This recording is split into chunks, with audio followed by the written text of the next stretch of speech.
This is the third video in a series talking about the vertebrate muscles. This video will be about the muscles of the vertebrate hip and leg. Now, obviously, we humans not only depend on leg muscles, but modifications of our leg muscles were very important in being human.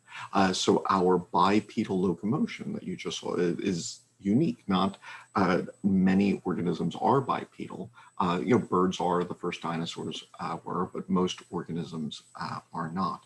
But also, if you look at this endurance running, humans can run for very long periods of the time. Humans can run marathons. I've run a couple. And when you ask how many organisms, run 26 miles at a clip, between us and horses, there really aren't many others. And so when we look even at human muscles, obviously, while other animals have a Gluteus Maximus, it's different from that in humans. Ours is much larger. The origins are a bit modified. Much larger is the origin on the ilium and coming from an area of fascia.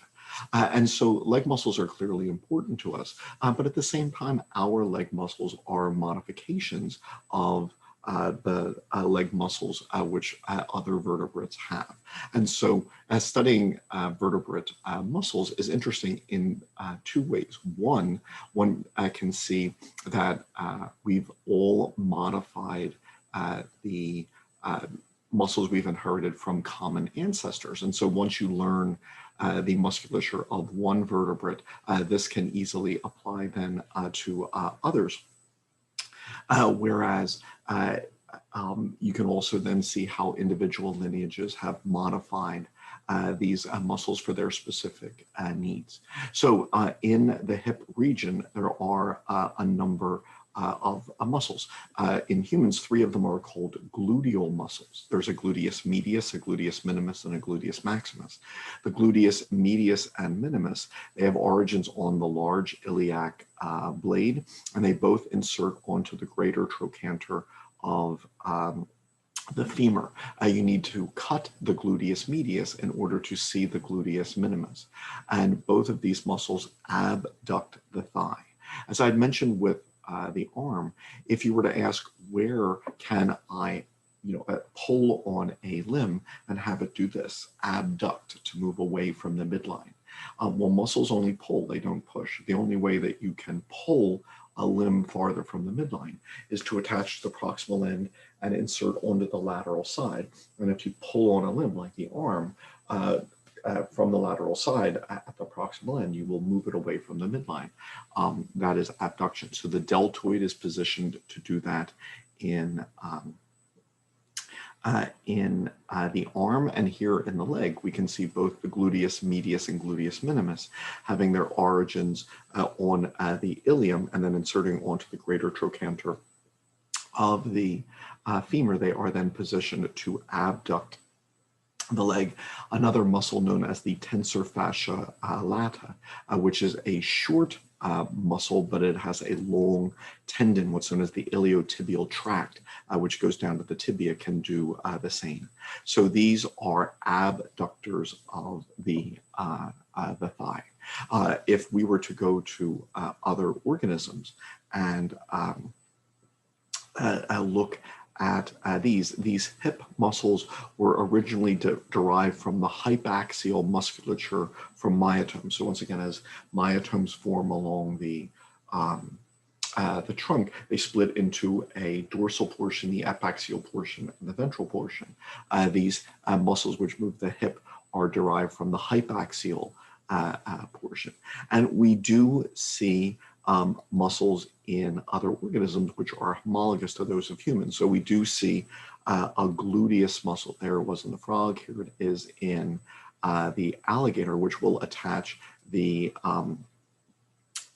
hip to the femur.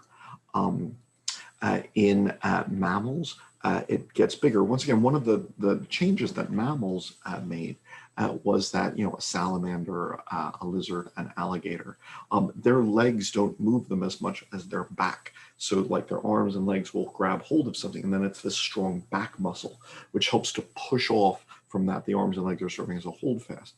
Mammals, we tend to keep our backs straight, and it's then the big muscles in the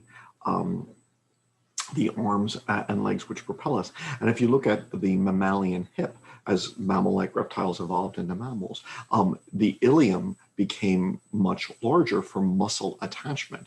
And so here we have these gluteal muscles attaching to the hip. Here you see an opossum became much larger. And once we get to mammals, we can split it into, so here you have the opossum, we can recognize a Gluteus Maximus, a Gluteus Minimus, and a Gluteus Medius. The Gluteus Minimus is underneath the Gluteus Medius. You have to cut the Gluteus Medius and reflect that in order to see so here we see the cat. The Gluteus Minimus is underneath the Gluteus Medius, which has been cut. Now, in humans, these abduct the thigh.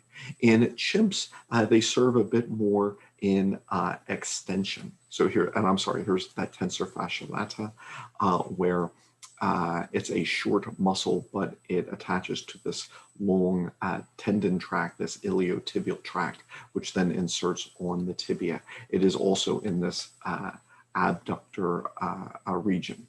And so if we were to go to different organisms, you can then see, these muscles exist, even though we are moving our legs differently than a cow or a goat, etc. These same muscles are present. And so here, if you were to look at then these four-footed animals, in addition to, here we see these gluteal muscles here. Here's the tensor fascia lata and the iliotibial tract on a monkey. But these gluteal muscles are present here, in the goat, here in the sheep, etc. All right. Now, when we look at the human musculature, as I had said, the Gluteus Maximus is very prominent, much larger than in other organisms. If you were to remove the Gluteus Maximus, you can see the Gluteus Medius. And if you were to cut the Gluteus Medius, you can see the Gluteus Minimus deep to that. And so obviously we have had some changes. And as humans adapted to upright locomotion, this was critical. Now, if you were to ask what change made humans, bipedal, right? Because chimps can walk upright a little bit. The Australopithecines could, walk upright better than chimps. Homo erectus was the first capable of endurance running. What were the changes? And it turns out there were a bunch. So it wasn't one single change. One change would be the center of gravity. If you were to look at a chimpanzee, they're more top heavy than we are. Their center of gravity is more in the chest area. Ours is more in the pelvic region. The ischium is much shorter in the human hip. This changes the line that the hamstrings act on. The Gluteus Maximus is much longer, and it can serve as a extensor of the hip. So while the other gluteal muscles in humans are abductors, this is a prominent extensor. If you ask what does specifically the Gluteus Maximus do, it's especially important when we're running. When we're on one leg only, it's very important for balance here. So the Gluteus Maximus in humans enlarged its origin, this endurance running, which first Homo erectus gets good at, the Gluteus Maximus probably key in that. But these other gluteal muscles also important in chimps. The Gluteus Medius and Minimus don't abduct to the same degree as they do in humans, and the abduction was important in balance. And so once again, the human hip, it certainly looks like the chimp hip. I'll go quickly to an image. So when you compare the human hip to that of the chimpanzee, it's clearly similar, made of the same bones, same regions, but clearly there are modifications. And these modifications then change muscles, their origins, their insertions, and their actions. And so thus, over time, it was gradual modifications which led to bipedal locomotion. If you look at some of the first hominins like Ardipithecus, this region, the iliac crest, is very similar to that of humans, unlike chimps. But in Ardipithecus, the ischium still has chimp-like features. And so, the hamstrings originating here help, climbing straight up, while this ilium modification helps those leg muscles for walking. And so the modifications for bipedal locomotion were multiple, and they evolved over millions of years. I'm going to go on. There are other hip muscles deep in the hip. Some would laterally rotate the femur. And once again, if you wanted to imagine what different muscles do. If you were to say, put your hand, the palm of your hand on the origin, your fingers on the insertion, and then pull and ask what would happen, these would clearly laterally rotate the thigh, given where they're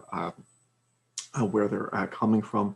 And once again, humans are not unique in that there are homologs of these leg muscles that we would see in other animals. So even though the goat, the sheep, the cow, etc., are using their legs differently than we do, that they would have the same muscles. Before talking about the muscles of the thigh, one of the regions where humans don't have as much musculature is that of the tail.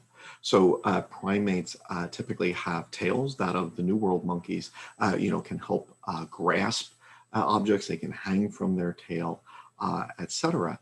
So clearly we do not have long tails nor that musculature.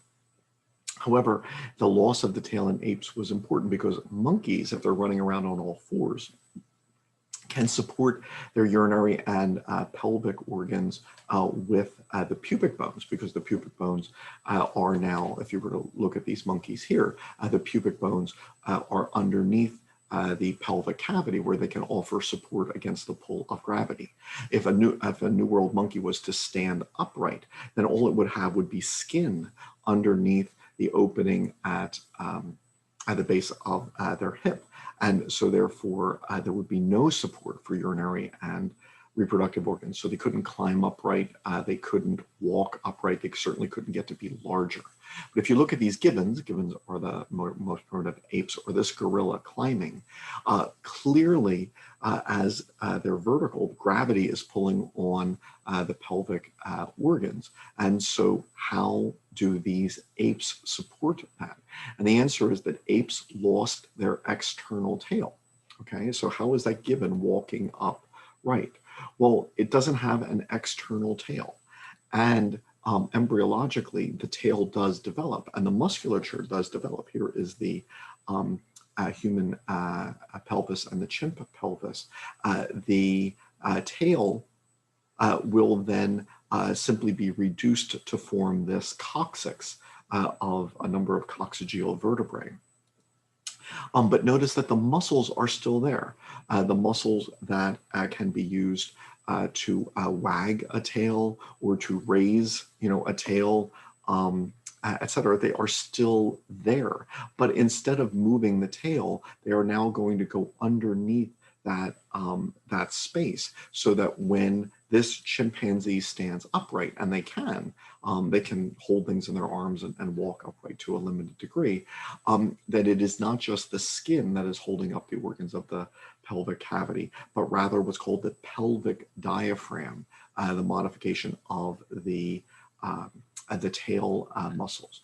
So that was significant for the apes. The defining feature of apes, where in fossils you say these are where the apes start, is the loss of this tail. Not only would that allow for climbing upright, hanging vertically, but also ultimately for walking upright, which, the gibbon that you saw can do a little, the chimp can do a little, but the hominins adapted and then do to a far greater degree.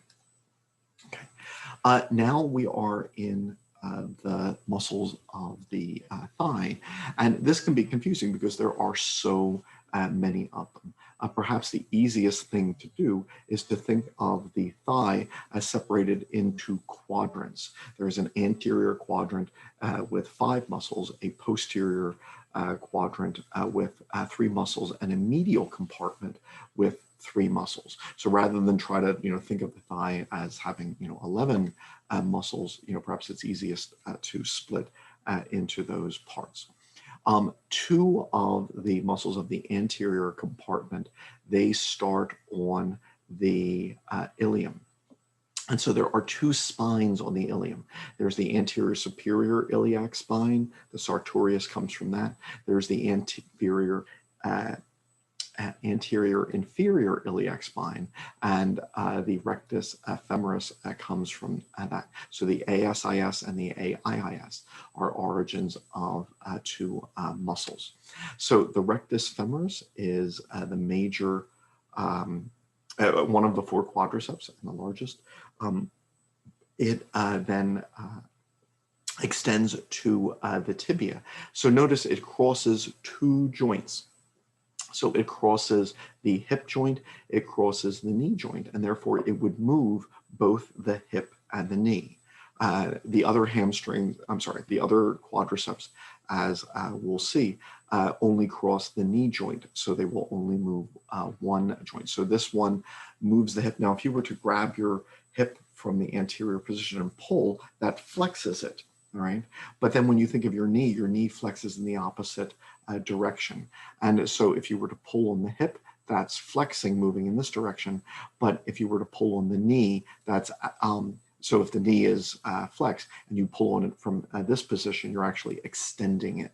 So this is a little confusing, obviously, if you're memorizing what muscles do, because because the hip and the knee flex in opposite directions. The rectus femoris will flex the hip joint, but it will extend the knee joint. There are 3 other quadriceps,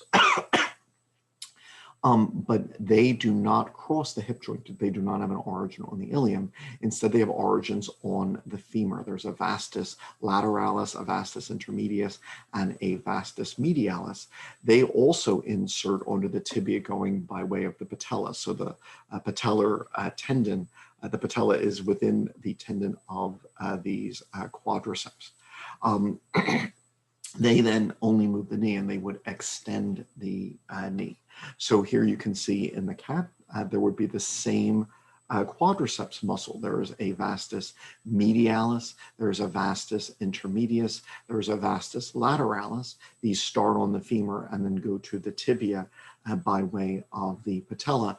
And then over them would be a rectus femoris, which has its ilium, its origin on the ilium.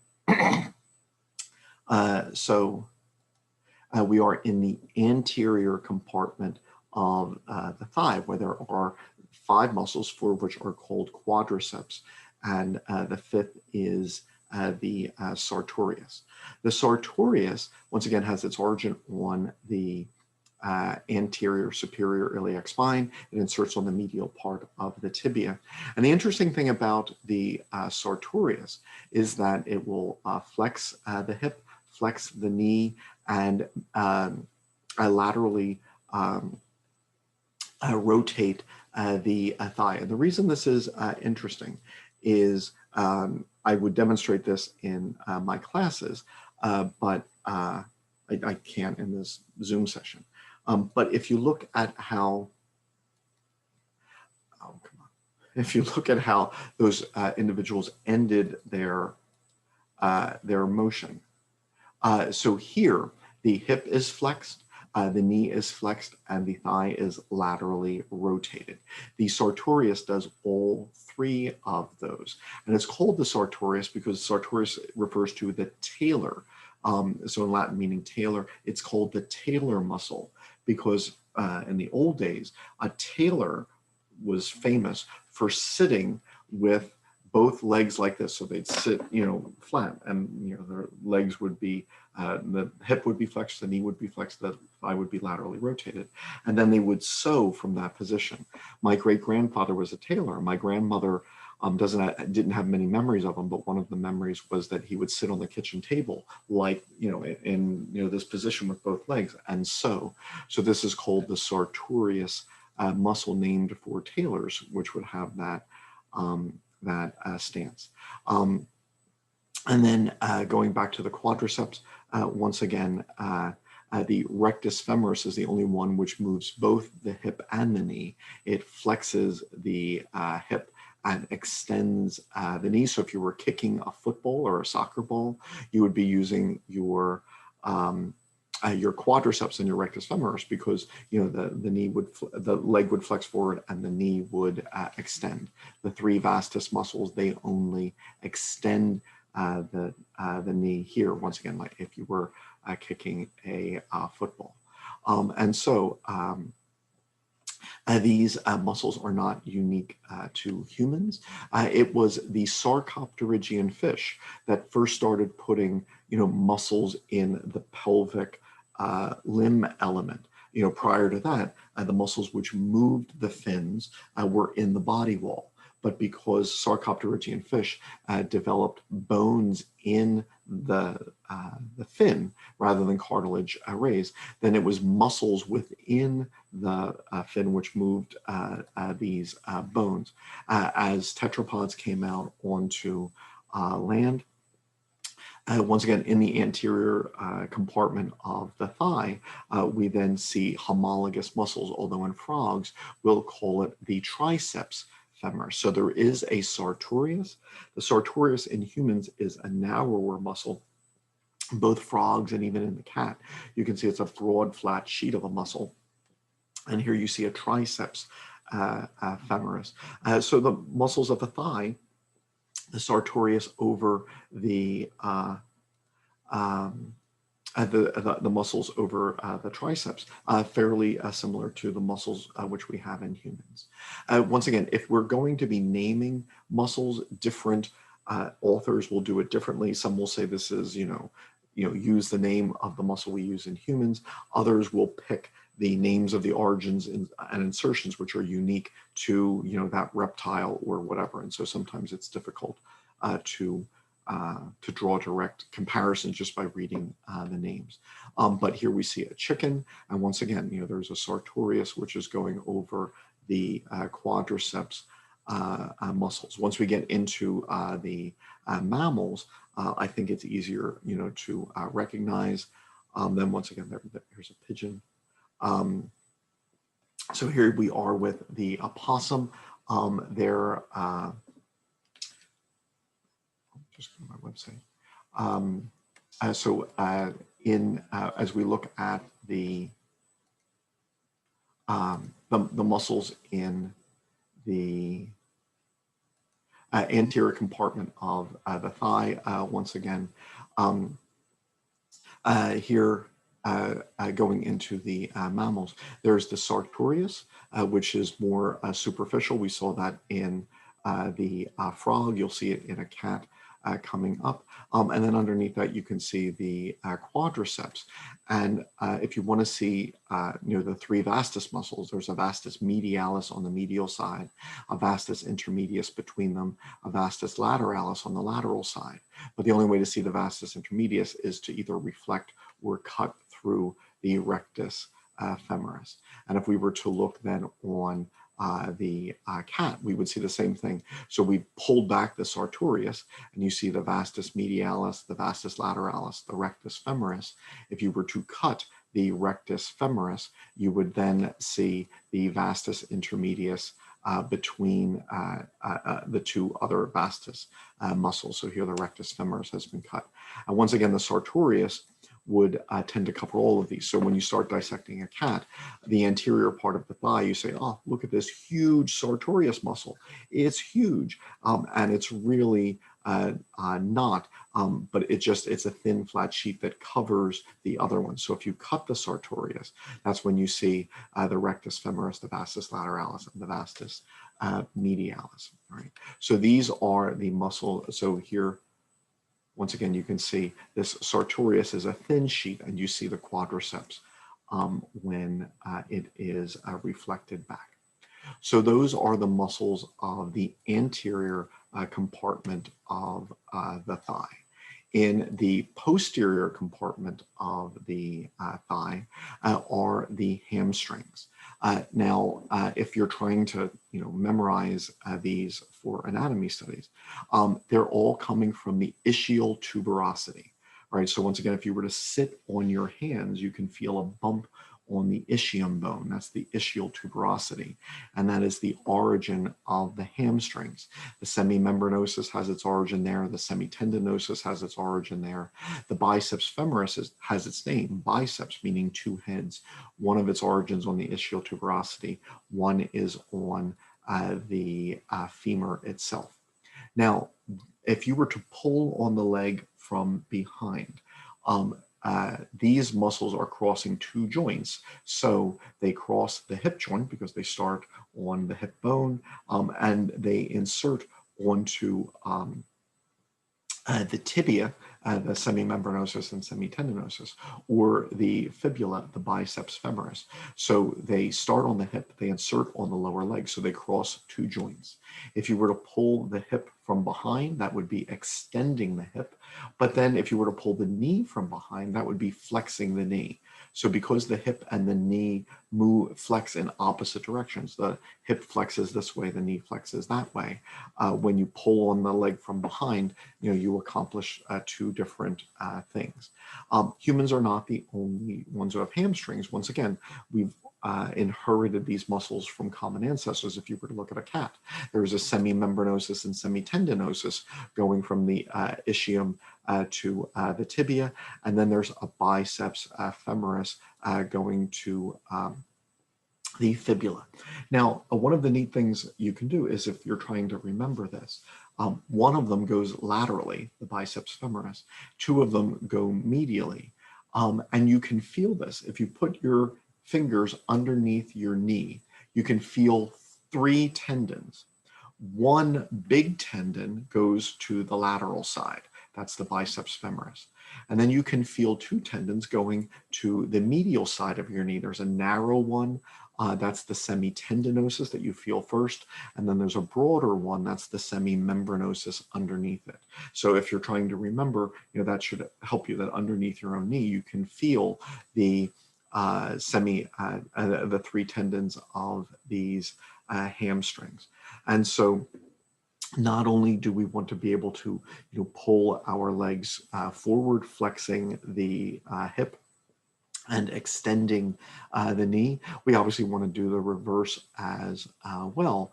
And so we want to be able to extend the hip, pulling it backwards, and flex the knee, and it is the hamstrings which do this. Once again, the biceps femoris is the only one which goes laterally, inserting on the fibula, while the other two go medially. That's why you can feel one tendon right over the other.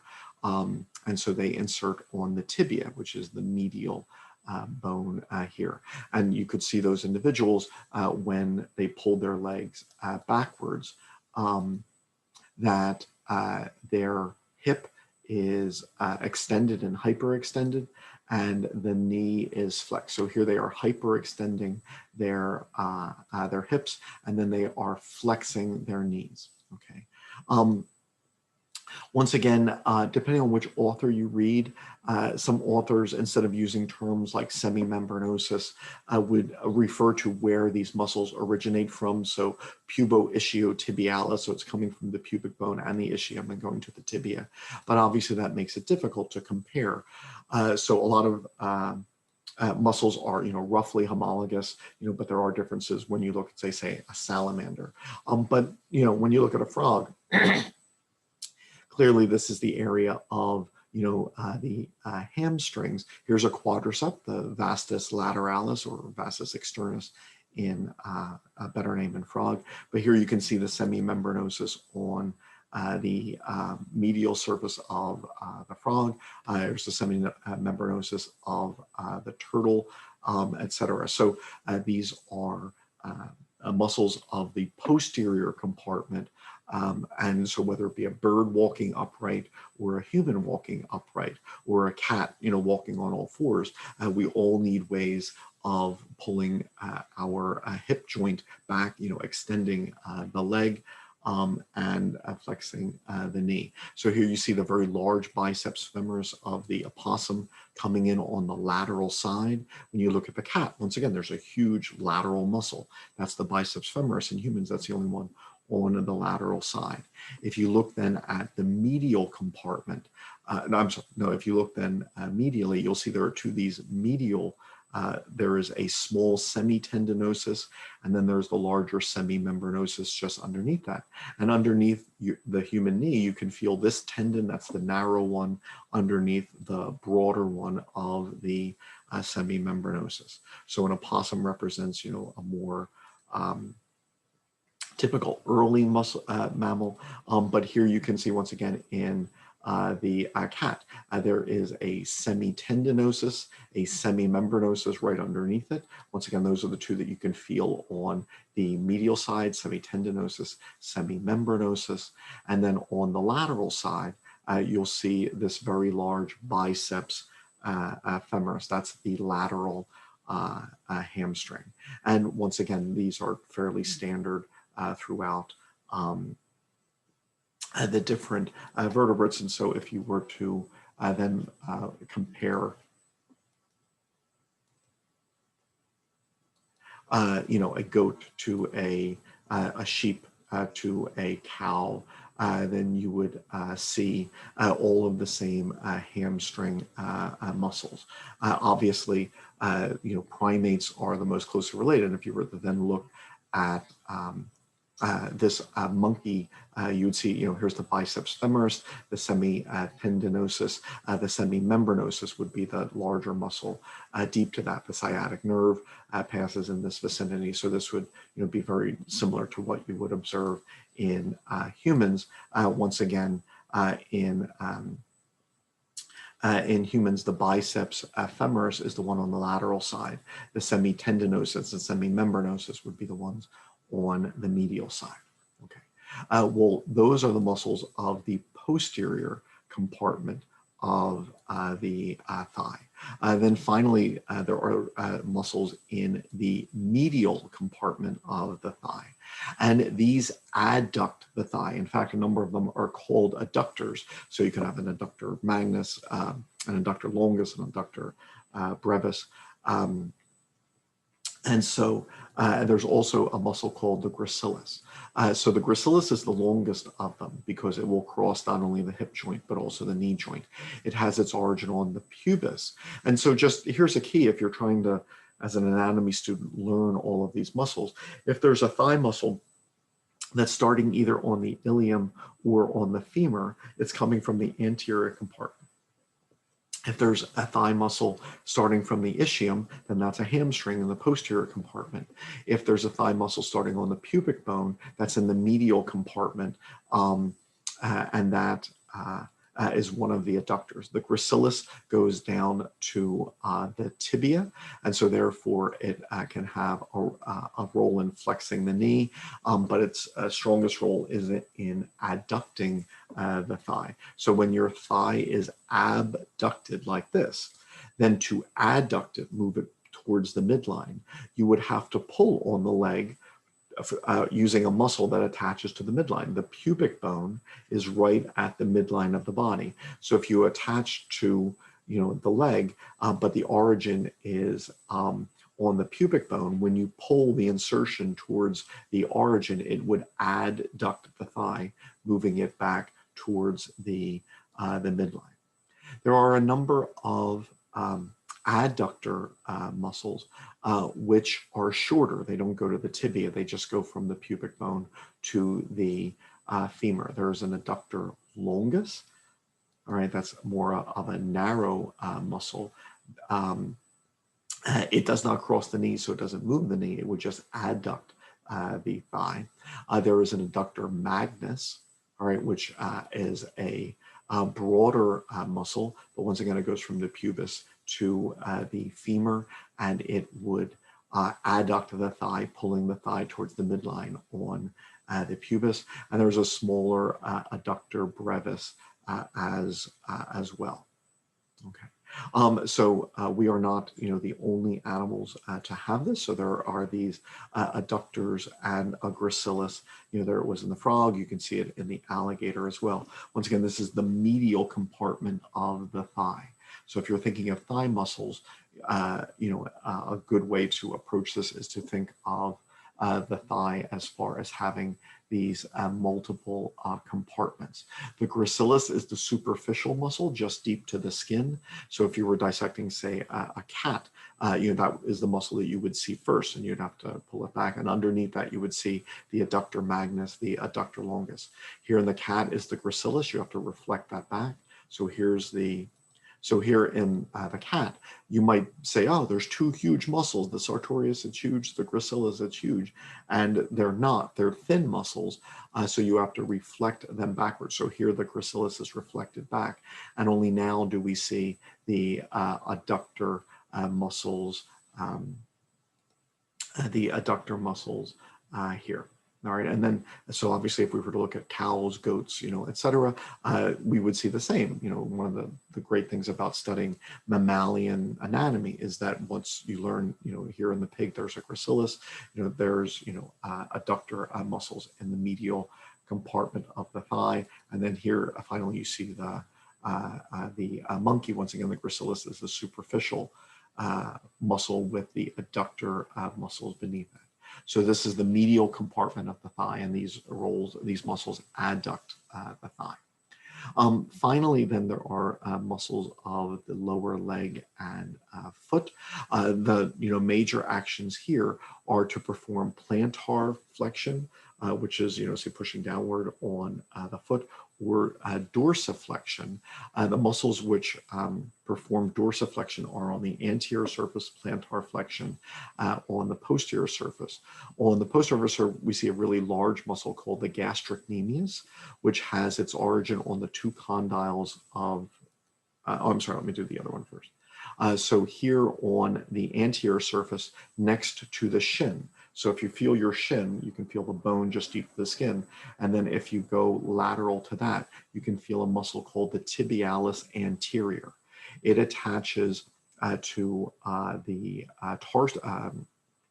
tarsals and metatarsals from the anterior surface. And if you were to pull your foot from this direction, that performs dorsiflexion of the foot with this tibialis anterior. And then if you were to look at the posterior the posterior surface, you see that large gastrocnemius in your calf. Now that's the largest of the muscle, but it's also the superficial ones. There's a couple ones underneath that. So here, in a chicken, there's a tibialis, there's a gastrocnemius. The gastrocnemius performs plantar flexion of the foot. It attaches to the calcaneal tendon. So here you can see the opossum, the gastrocnemius attaching to the calcaneal tendon, which goes to the heel. And so right above your heel bone, you can feel the calcaneal tendon. Here in a cat, you can see the shin. And then just lateral to that, you see the tibialis anterior. So that's easy to feel. And then posteriorly, you see the large gastrocnemius. And then there are muscles underneath it like the soleus. So the gastrocnemius and the soleus, they would perform plantar flexion. So here's the large gastrocnemius starting from the femur. Underneath that is the soleus. They attach to this calcaneal tendon, which goes to the heel, the calcaneus. And you can easily feel that tendon. And that performs plantar flexion of the leg. Then there are other, so here, you can see the gastrocnemius and that calcaneal tendon in, I believe this is a goat. So this is what you can easily feel above your heel. In addition, there would be additional muscles which would then, provide for some of the other actions of the foot. So you can perform a plantar flexion and dorsiflexion of the individual digits. You can then laterally move the ankle. So there are a few other muscles of the foot as well. But once again, the key is that when we study vertebrate anatomy, we see a number of points jump to mind. One is that human muscles are not unique, that the early tetrapods evolved, muscles to move their legs, and that this tetrapods which descended from them, whether it be this, pigeon, this opossum, this cat, etc., they share the same muscles. Now, even though the muscles are shared, they have been modified in individual cases to allow for different, adaptations for locomotion in the case of the leg. So obviously in studying human musculature, we see both of those points. So this has been the last of the videos giving an overview of the skeletal muscle in vertebrates.